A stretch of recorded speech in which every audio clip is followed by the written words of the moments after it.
दो पुत्र हुए, उत्तानपाद और प्रियव्रत।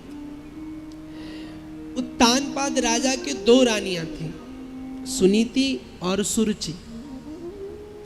तो पहला विवाह सुनीति के साथ हुआ। तो जब सुनीति के साथ विवाह हुआ तो कोई संतान नहीं हुई, तो राजा ने दूसरा विवाह सुरुचि के साथ किया। और जैसे ही सुरुचि महलों में प्रवेश हुई, उसने देखा कि दूसरी रानी पहले से है, क्रोध में आ गई। कहा अगर ये रहेगी तो मैं नहीं रहूंगी, और मैं रहूंगी तो ये नहीं रहेगी। क्या किया जाए? बोले इसको महलों से बाहर करो। उत्तानपाद ने बात मान ली और सुनीति को बाहर का रास्ता दिखा दिया। समय बीता, ठाकुर जी की ऐसी लीला हुई। सुनीति के घर में भगवान के भक्त ध्रुव पधारे और सुरुचि के घर में उत्तम पधारा। अब ये कथा का सूत्र जरा समझ लीजिएगा आप। उत्तानपाद कोई और नहीं है। उत्तानपाद का तात्पर्य है जिसके पैर ऊपर हो। हम सब भी माँ के गर्भ में जब होते हैं तो हमारे पैर ऊपर होते हैं, सर नीचे होता है। ये जीव ही उत्तानपाद है। और हर जीव के दो पत्नी होती है, अर्थात दो प्रकार की बुद्धि। सुनीति माने सुंदर मार्ग, सुरुचि माने स्वयं से पसंद किया हुआ मार्ग। ठीक है, लेकिन इस जीव को सुनीति पसंद नहीं है, सुंदर मार्ग पसंद नहीं है। किसी से बता दो भैया ये बढ़िया बात है, वो नहीं मानेगा। अब किसी को बुरी बात बताओ, चरणामृत पीने वाले आपको कम से कम 10 मिलेंगे, लेकिन मदिरा पीने वाले आपको 1000 मिल जाएंगे। आप इसी बेनीगंज में अभी ठाकुर जी का चरणामृत ले लीजिए और जाकर के बांटने लग जाइए, तो कई अरे ठीक है महाराज, दूर से प्रणाम, ठीक है। लेकिन कहीं मदिरा लेकर के जाइए और भैया एक थोड़ा सा, आपको कहना नहीं पड़ेगा, आपसे छीन लिया जाएगा। ये उत्तानपाद है। सुंदर बात बताओ तो सामने वाला समझता है कि ये बहुत पढ़े लिखे हैं, अपने आप को क्या समझते हैं। आजकल किसी को अच्छी बात बताओ तो उसको लगता है कि बताने वाला उसका शत्रु है।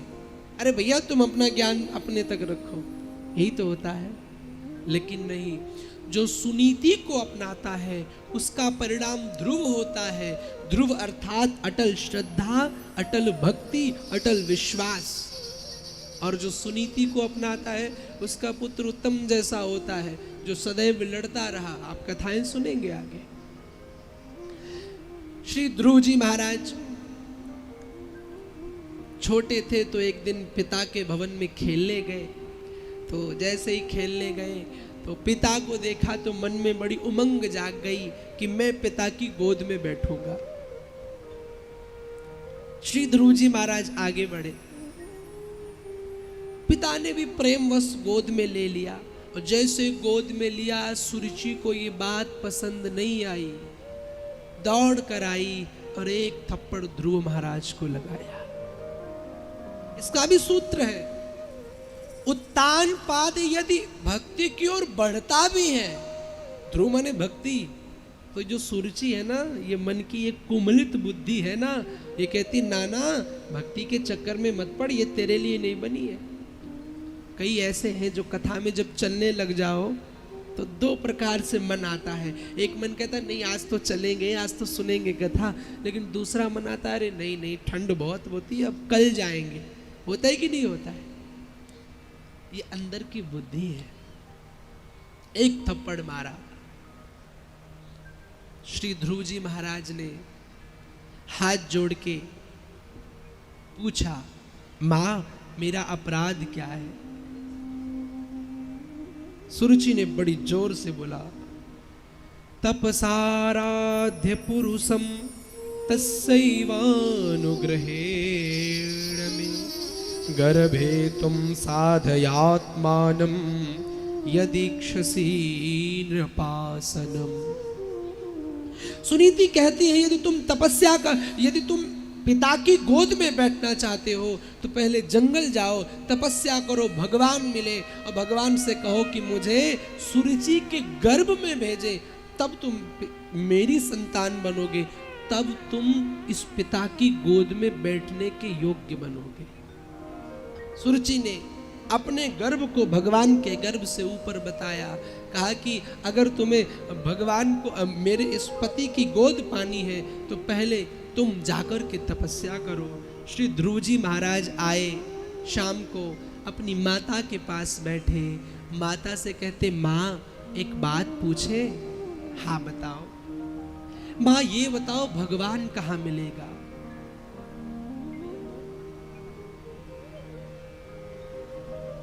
भगवान कैसे मिलेगा? तो माँ ने कहा आज ऐसी बात क्यों पूछ रहे हो, क्या हुआ लाला? ना ना मैया बस मैं पूछ रहा हूँ ठाकुर जी कैसे मिलेंगे? बोले भगवान को पाना है तो जंगल जाना पड़ता है, तपस्या करनी पड़ती है, तब भगवान मिलते हैं। अच्छा तो मैं जंगल जाऊंगा तो ये भालू शेर मुझे खा नहीं जाएंगे? मैया कहती नहीं, जब आप सी राम में सब जग जानी, समस्त जगह भगवान के दर्शन करते हैं तो भगवान आपकी सुरक्षा करते हैं।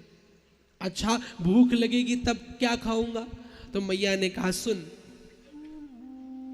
जब दांत न थे तब दूध दियो, जब दांत भये तू को अन्नो दी है, जान को देत जहान को देत, अजान को देत सुतु को दी है।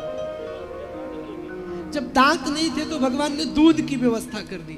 कोई वैज्ञानिक ऐसा कर सकता है क्या? गर्भ में जैसे ही बालक आता है मां के जीवन में, उसी दिन से भगवान सुंदर दूध की व्यवस्था कर देते हैं। क्या संरचना है ठाकुर जी की साहब। जब दांत हुए हैं तो अन्न की भी व्यवस्था करेगा।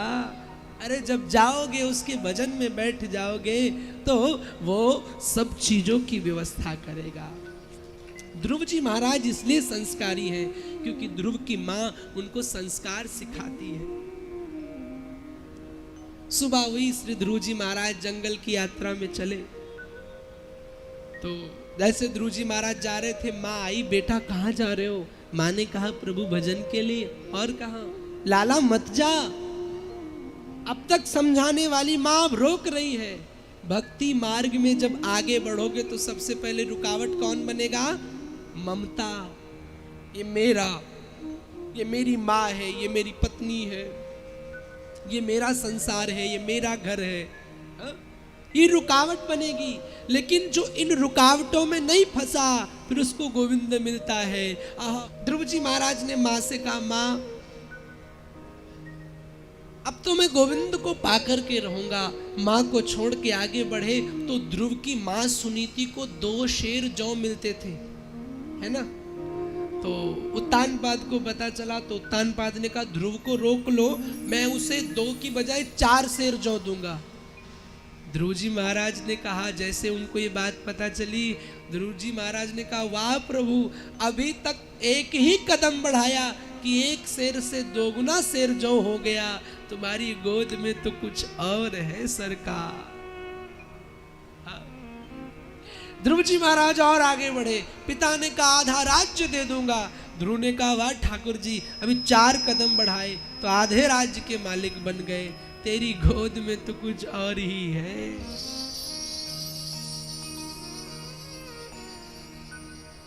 ध्रुव जी महाराज गए, निधिवन में पहुंचे और जैसे भटक रहे थे ठाकुर जी की याद में, तब तक श्री नारद जी महाराज दिखाई दे गए। अब नारद जी ने जैसे देखा जंगल में अकेला कोई बच्चा, ध्रुव के पास आए, बेटा कौन हो तुम? ध्रुव ने अपना परिचय दिया, मैं उत्तानपाद का पुत्र हूँ ध्रुव, माँ ने मौसी ने मुझे मारा है, मैं भगवान की प्राप्ति के लिए आया हूँ। नारद जी को लगा कहीं ऐसा इसके अंदर भी तो नहीं है, तो पूछा लाला एक बात बता, जंगल में आया है और कहीं भालू शेर तुझे खा लिए तो? ध्रुव जी महाराज कहते ना ना, मैया ने मुझे बताया है जंगल जाओगे तो भगवान तुम्हारी रक्षा करेगा। आहा, तो नारद जी ने पूछा अच्छा कोई गुरु बनाया है? जैसे इतनी बात पूछी श्री ध्रुव जी महाराज नारद के ही चरणों में गिर गए। लोग ध्रुव ने कहा गुरु जी आप ही दीक्षा दीजिए। नारद जी ने कहा ठीक है। 12 अक्षर मंत्र की दीक्षा दी श्री नारद जी ने। कौन? ओम नमो भगवते वासुदेवाय। ये मंत्र बड़ा प्रबल मंत्र है। आपके घर में छोटा सा बच्चा जन्म लेते ही बच्चे के कान में ये 12 बार मंत्र आप बोल दीजिए। अब मैं ये तो नहीं कहूँगा, देखिए मैं बहुत बड़ी लॉजिक की बात करता हूँ कि बच्चा आपका जो है महान बन जाएगा, ऐसा तो नहीं कहूँगा, क्योंकि पता नहीं आगे उसके कर्म कैसे। पर हाँ, यदि कहीं वो गंदगी में फंस भी गया तो वो जो आपने बचपन में मंत्र बोला है, उस मंत्र की सिद्धि ऐसे होगी कि उसे एक बार बचाने का प्रयास जरूर करेगी। ये मंत्र आप याद कर लेना। ध्रुव जी महाराज को सिखाया। ध्रुव जी महाराज तपस्या में बैठ गए और भगवान का भजन करने लगे। पहले महीने में थोड़े से फल खा लेते हैं, भगवान का भजन करते हैं।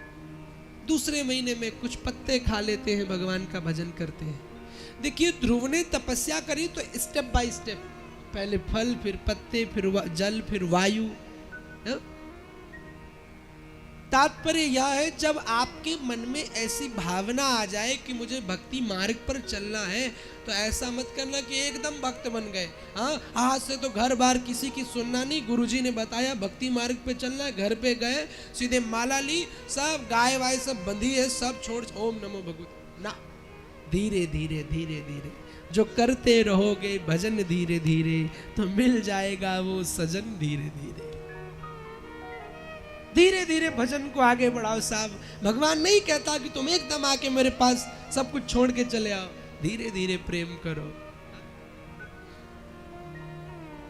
यहां पर भी देखिए ना, कथा शुरू हुई तो कुछ श्रोता आए, दूसरा दिन हुआ तो कुछ श्रोता आए, हर चीज का एक क्रम होता है। ध्रुव जी महाराज की 6ठे महीने की जब तपस्या आई तो ध्रुव जी महाराज ने वायु भी लेना बंद कर दिया। ध्रुव जी महाराज ने जैसे श्वास रोकी, त्रैलोक्य की श्वास रुक गई। आहा, सारे देवता घबराने लगे,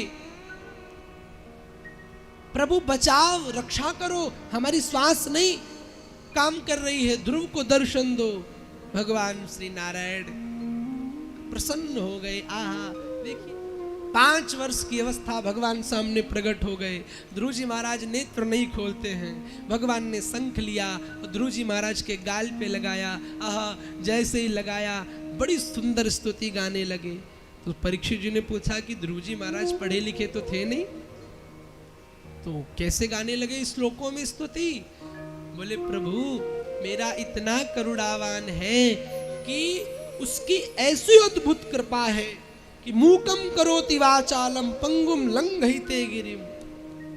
उस पर जो जिस पर कृपा कर दे वो लंगड़ा पहाड़ों पर चढ़ जाता है, गूंगा बोलने लग जाता है। सूरदास जी ने कौन सी यूनिवर्सिटी में पद पढ़े? पीएचडी करी क्या सूरदास जी ने? कोई मीरा ने कोई पीएचडी करी क्या?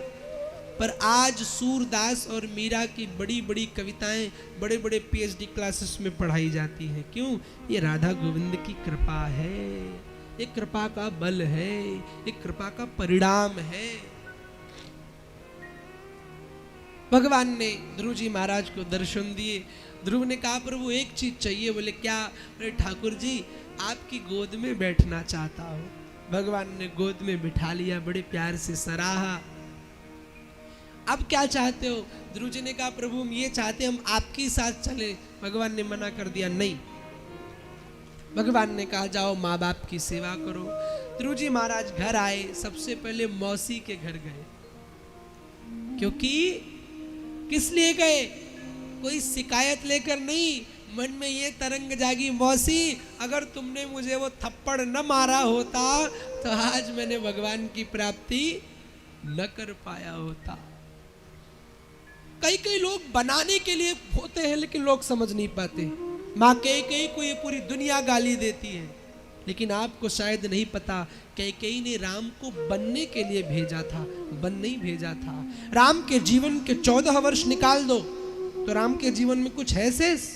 खाया पिया अगर वनवासी न हुए होते तो रामायण लिखी जाती?